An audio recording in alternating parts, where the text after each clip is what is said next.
Shalom, selamat pagi. Tuhan memberkati kita semua. Mari kita jadikan hari ini menjadi harinya Tuhan, di mana kita menyerahkan hidup kita tiap menit, tiap jam. Kita mengakui Tuhan, kita berkata bahwa kita sangat memerlukan Dia. Sehingga hari ini menjadi hari yang penuh keberkatan, hari yang penuh dengan mujizat. Terlebih menjadi hari di mana kita mendengar, kita mendapatkan tuntunan Tuhan yang jelas dalam hidup kita di tengah-tengah situasi, kondisi yang di mana orang terus mengalami kebingungan. Kita masih belajar tentang panggilan dasar hidup manusia atau hidup di dalam kebenaran. Kita sudah belajar bagaimana Tuhan menyelamatkan kita dan memanggil kita dengan sebuah panggilan yang kudus. Jadi Tuhan menyelamatkan sekaligus memanggil kita. Artinya Tuhan menyelamatkan kita dengan sebuah maksud dan tujuan supaya kita kembali ada kepada desainnya, kepada rancangannya, kepada maksud abadinya. Di dalam Efesus 2 ayat 10, kita ini buatan Allah, diciptakan dalam Kristus Yesus untuk melakukan pekerjaan baik yang telah diciptakan Allah sebelumnya. Karena itu setiap orang yang keluar dari rancangan Allah, dari panggilan dasar hidupnya, dia akan kehilangan arah, destiny. Tujuan hidupnya menjadi kacau. Sehingga akhirnya terjadi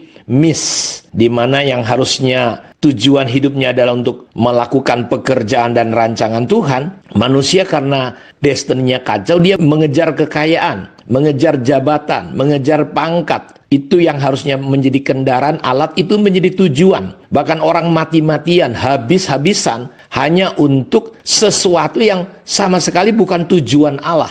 Karena itu jadi pendeta, polisi, hakim, dan segala macam posisi yang lain. Itu hanya kendaraan. Untuk apa? Untuk kita menghadirkan Tuhan. Karena itu kita jangan sampai keluar dari rancangan Tuhan, panggilan dasar hidup kita sebagai manusia, sebagai ciptaan Tuhan. Supaya apa? Supaya kita tidak mengalami kekacauan arah. Kita tidak mengalami kekacauan identitas. Sehingga kita tahu betul siapa kita. Kita ini ciptaan Allah, diciptakan dalam Kristus Yesus. Kita boleh ada di dunia, tapi kita tidak sama dengan dunia. Sehingga kita tetap berpegang kepada nilai-nilai kehidupan kita. Karena itu Bapak Ibu, biarlah kebenaran Tuhan, supaya kita menjadi sampai kebenaran itu mendominasi sampai seluruh anggota tubuh kita. Itu menjadi apa? Menjadi alat Tuhan. Karena itu saya mau katakan pada hari ini, hidup di dalam kebenaran, karena seringkali dalam doa Yesus dikatakan, Bapa ampunilah mereka, sebab mereka tidak tahu apa yang mereka perbuat. Saudara tahu, kita seringkali melakukan apa yang kita nggak tahu. Dan seringkali kita berpikir benar, tapi nggak benar. Karena antara kebenaran Allah dengan kebenaran kita bedanya seperti timur dan barat, langit dan bumi ini. Karena itu di dalam khotbah minggu saya kemarin bahwa bukan Allah melawan kebenaran manusia, tapi kebenaran manusiawi kita seringkali Bapak Ibu melawan kebenaran Allah. Karena itu kepengikutan kita kepada Tuhan sebenarnya adalah cerita tentang bagaimana kita berani melepaskan semua hal. Karena itu untuk ikut Yesus kita perlu melepaskan semua hal. Artinya hal-hal yang tidak ada kaitan dengan rencana Allah, dengan kebenaran Allah, kita harus mulai membuang. Seperti bangunan 3 lantai yang mau dibangun 15 lantai. Mau sebagus apapun bangunan itu harus dirobohkan, dihancurkan, bahkan sampai pondasinya dikorek. Karena mau digantikan yang baru. Jadi dosa adalah sebuah perbuatan yang terkadang kita nggak ngerti. Dan dosa yang paling mengerikan adalah ketika kita berpikir kita tidak berdosa. Dalam 1 Yohanes 1 ayat yang ke-7 terus sampai ayat yang ke-9, kalau saudara baca nanti di rumah, di situ dikatakan bahwa ketika ada orang berkata bahwa dia tidak berbuat dosa, dia berdosa dan kebenaran tidak ada di dalam diri kita. Jadi hidup dalam kebenaran adalah kita belajar mengakui kondisi keadaan kita. Dulu sebelum kita jatuh dalam dosa, manusia nggak perlu mendengar ayat yang berkata dialah yang menyelamatkan dan memanggil kita. Ayat itu nggak perlu ada. Tapi ketika manusia sudah jatuh dalam dosa, kita diselamatkan dan dipanggil. Nah, seringkali kekacauan hidup orang Kristen adalah dia beragama, banyak beribadah, tapi tetap tidak bertumbuh di dalam kebenaran Tuhan. Sehingga seperti doa Yesus, Bapa ampunilah mereka, mereka nggak tahu apa yang mereka perbuat. Jadi dosa adalah pelanggaran terhadap kasih Tuhan sehingga memutuskan hubungan kita, merusak hubungan kita dengan Tuhan dan sesama. Dosa adalah ketidaktaatan manusia dalam hubungannya dengan Tuhan. Ya, dalam perjanjian lama, saudara-saudara, dalam perjanjian baru banyak pengertian tentang dosa. Paulus mengartikan dosa adalah keinginan daging, perseteruan terhadap Allah, tidak takluk kepada hukum Allah. Karena itu, saudara, dosa di dalam perjanjian lama ada menggunakan istilah kata. Artinya tidak mengenai sasaran atau mengenai tujuan. Jadi dosa membuat kita keluar dari panggilan dasar hidup kita keluar dari sasaran hidup kita.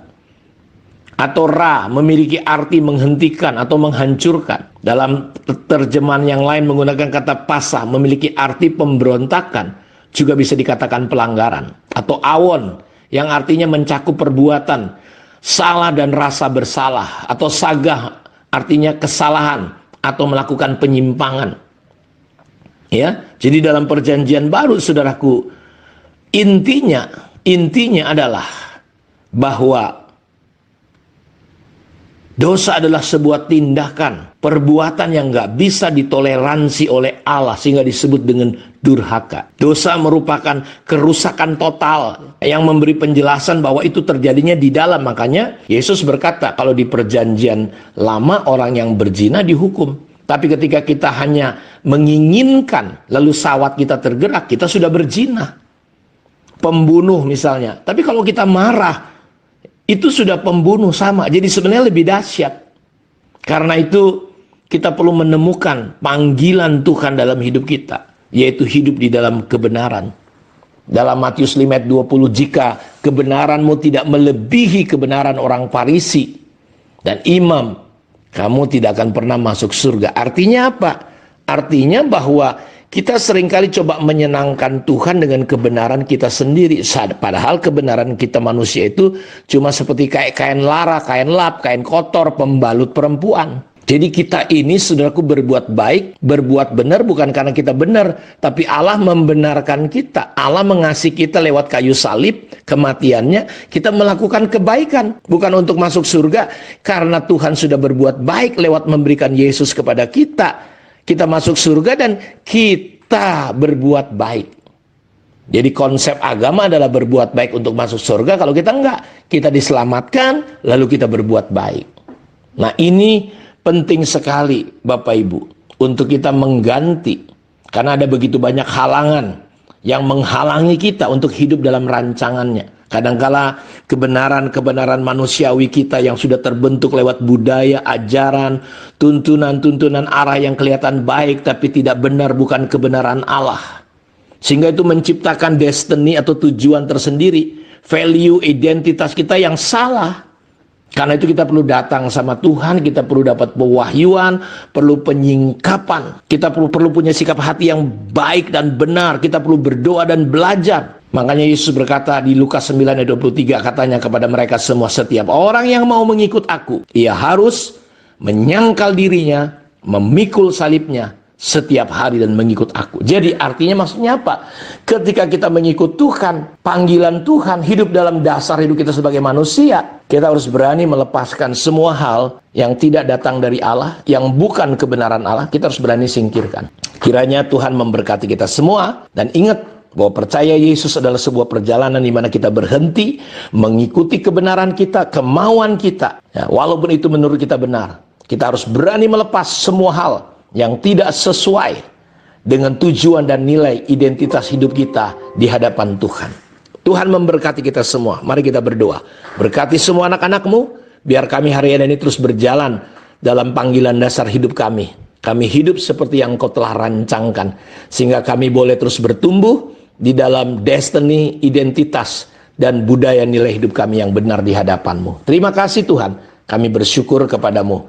Dalam nama Tuhan Yesus, kami berdoa, dan Tuhan lawat setiap anak-anak-Mu pada hari ini juga. Yang sakit disembuhkan, yang susah dihiburkan, yang terikat dilepas. Amin. Tuhan memberkati kita semua. Shalom.